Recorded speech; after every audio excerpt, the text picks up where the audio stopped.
Hey everybody, welcome back to the shop. So I wanted to make a bandsaw box, and the way to do that is start with a block of wood, and I wanted a dog bone shape like that. And I said, how do I get that? Well, you do that by grabbing basic things out of your shop like this 2P10 spray can top to create the rounded corners. I grabbed a washer next, smaller diameter. I used the inside edge of the washer against the outside edge of the block of wood so everything remains somewhat symmetrical. Trace around that. Then to get the inside greater swoop there, I used a plug that I use on my vacuum system to plug the hoses on my portable hose. Two lines help me line up on the edge of the wood so both sides are the same. I use that edge, those two marks, and we draw around the outside, connecting everything together, both sides, and erase the overdraw. And we have a bone box. Look at that, I remember to lower the guard. Going to make some relief cuts here. That's a 3/8 inch blade that I'm using. Probably a little big for this, but it's going to work out fine. And you go around and you trace the outside first. And if you don't want to use the parts in your shop to make a design, you can print one out and fasten that little template to the top of your block and go around and cut it out. Now don't cut your line off. You're going to want to sand to that line so you get just as close as you can, and then use your sanders to tune it into the lines. If you cut your line off, it won't look correct. This is obviously made out of cedar. Maybe it's not obvious, but it is. 3 blocks that were glued together. And bandsaw boxes are a good way to use up your scraps, and that's why we're doing this with this piece of cedar, because I had a little board left over and I said, I know what to do with that. We'll make a little box out of it for our buddy Atlas. Again, sanding to the lines.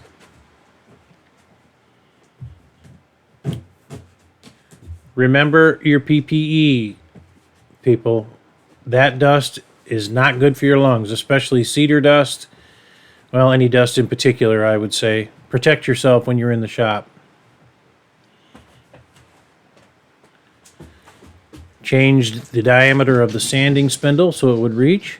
Now, we're going to cut off the back, and I'm using this as the back because of those knots. They'll be hidden in the back of the box. Cutting it off roughly 1/2 inch to 3/8 of an inch thick.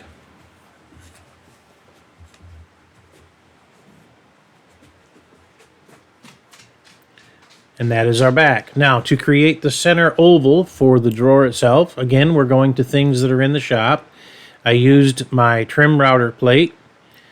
I lined up the center line of the plate, turned it around, and lined it up in the center of the box again.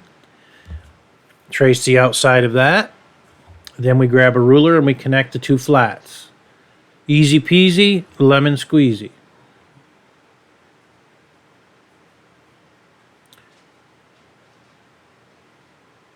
Connecting the 2 points, as I indicated there. Erasing the overdraw again. Now when you cut in, you want to follow the grain line. So we're going to go in with the grain there, and then we'll start turning. You don't want to go across the grain with your blade, or you'll be able to see that when you glue this back together. The object here is to cut the center out so that you can use the center, obviously, as your drawer. And then, when you're working with these, the object is to hide all of the lines where you've cut in to remove the center. Shut the bandsaw off, let it stop completely before you do this next piece, where you lift this up and remove the center. Again, make sure the blade is stopped before you do that. You'll ruin the box or ruin your fingers, one or the other.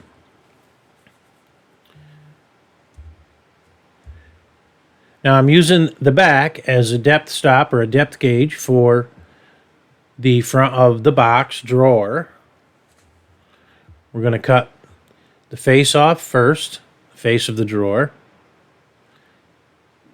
Being very careful when you slide that into the blade because it is round in the beginning and it will try to rotate on you.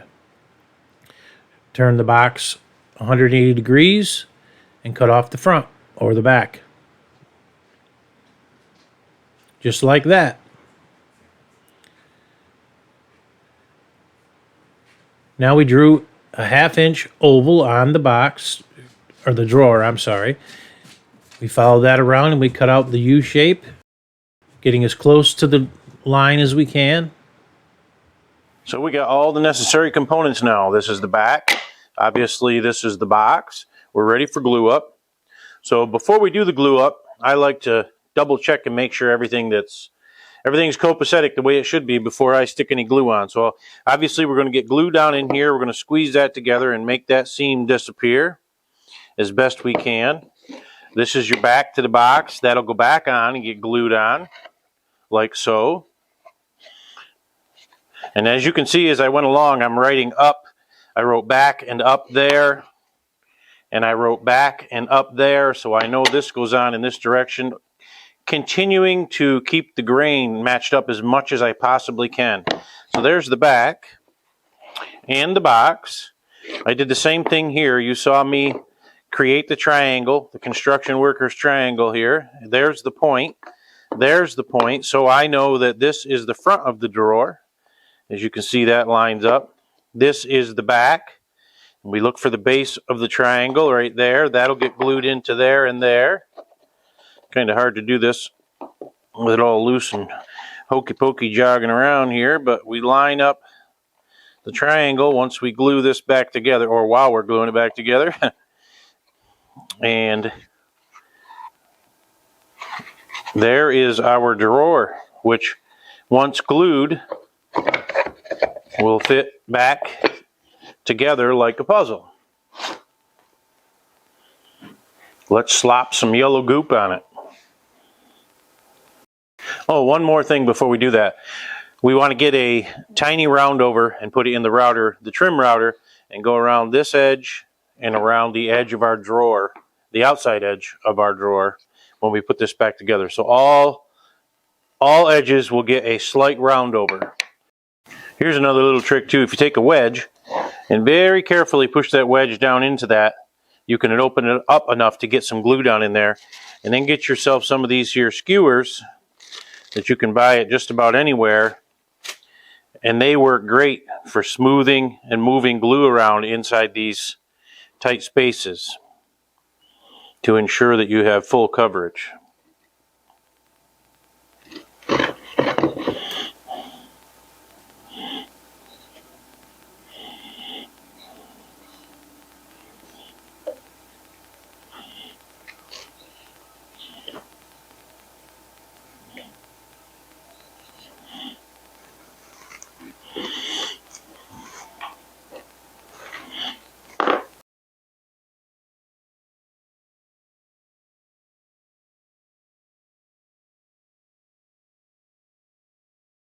One more thing, while the glue is squeezing out a little bit, I've dried it off.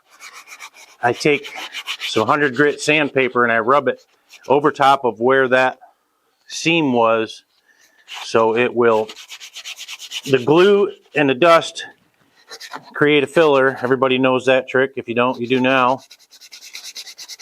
And that makes the color of the glue and the color of the seam the same.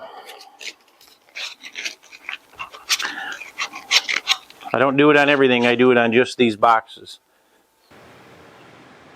And of course, every time we glue things together, there's some anxiety about it, but just take your time and line it up as best you can. And I use those skewers again to remove the glue with the paper towel. I know you can do a straw trick too, people tell me, but works better with that skewer. Now here I made sure to put my head in the way of the camera so that you can't see what I'm doing, but luckily it's camouflage so you can see through my hat. 1/8 inch round over with the wheel. I don't have a router bit that does not have the wheel, so that's what we're going to use. I was showing you how I clamp those to the bench. That's a quick trick there. Little sanding takes off the very fine line that the router bit leaves if you go just a touch too deep. Here's another trick for holding the box, or any box for that matter. Good thing the hat's in the way again.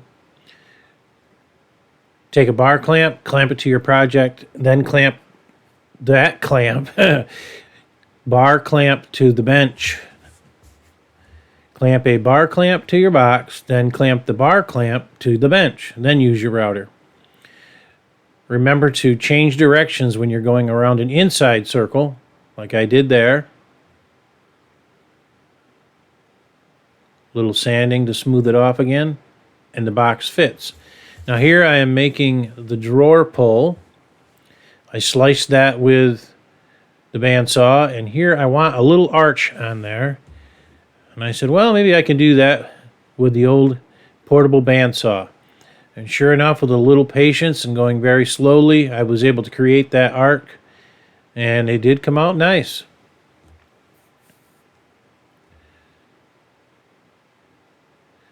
Just being very gentle so that the wheel, the shape of that wheel, creates the arc that I'm looking for.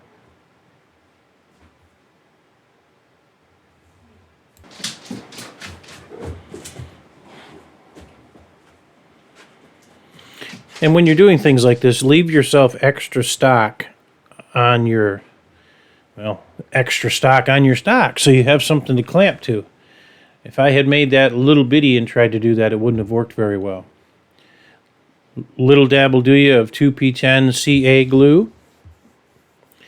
And I sprayed the pull with activator. It's a little off camera there. Sorry for the angle. I had put a crosshair in the center of that, so I wasn't eyeballing it. I knew right where it was.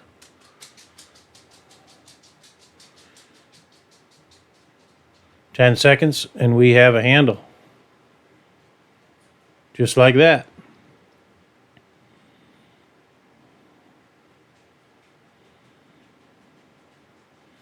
Time for some finish. Going to use some water-based poly on this thing, because this is for my buddy Atlas and Mr.Capers, and we're going to put some dog bones in it. That's what this is for.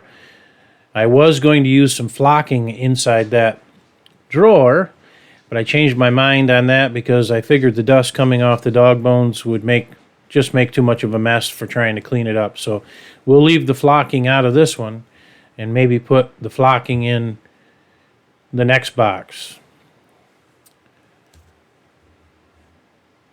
And there you have it, folks. A bone-shaped bandsaw box for our buddy Atlas and Mr.Capers. I want to thank you for watching. If you made it this far, I really appreciate it. Please give us a like if you think we've earned it. Subscribe if you haven't done so already. And as always, I'll catch you on the next one. Oh, and don't forget to go to hinkleshop.com and check out the stuff we have over there.